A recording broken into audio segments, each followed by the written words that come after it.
property must be cash flowing. You should not be buying value-add investments.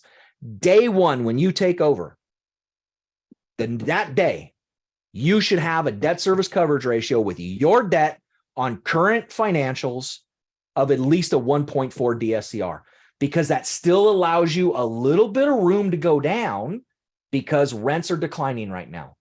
Where rents aren't declining, they are going to decline. Okay, we are going to be entering this recession phase soon. And so you've got to be able to weather the storm. So if you're buying, you should be buying at a 1.4 DSCR as it sits today, not 2 years from now when your business plan is done. Today, that is a cash flowing asset. You can buy a cash flowing asset and survive. The debt must be permanent, not bridge. Bridge will kill you. Get permanent financing. Going in cap rate must be above the interest rate. I'm going to say that again. Going in cap rate must be above the interest rate. Who can tell me why? Why does this matter? Roger? I know, Roger. You would have negative leverage if you had it the other way around. That is correct. So let me give you the best example. And I saw somebody, and he's a nice guy. I like him a lot.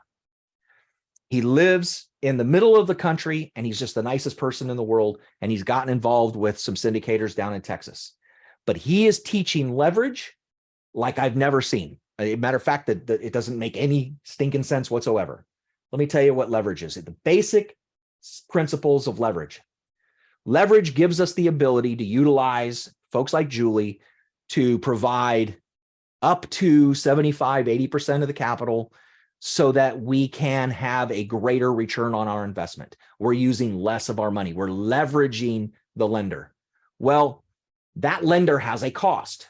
That cost is a cost on operations. We have to pay that lender back during operations. So that's our operations cost for borrowing that money.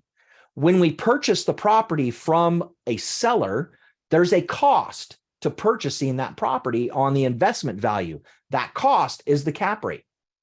When the cost to purchase the property is less than the cost to operate the property, you've lost your ability to have leverage. You'll actually have a lower return for the same amount invested than you would if you would have bought the property for cash.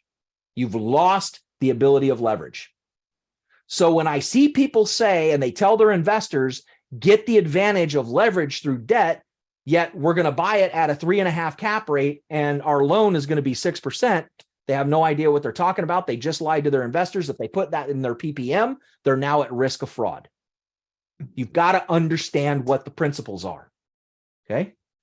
Sorry, I told you I get on my soapbox. I apologize for being so abrupt, but then again, I really don't. It cannot be an appreciation play, which is why it must be a cash flowing play. Okay.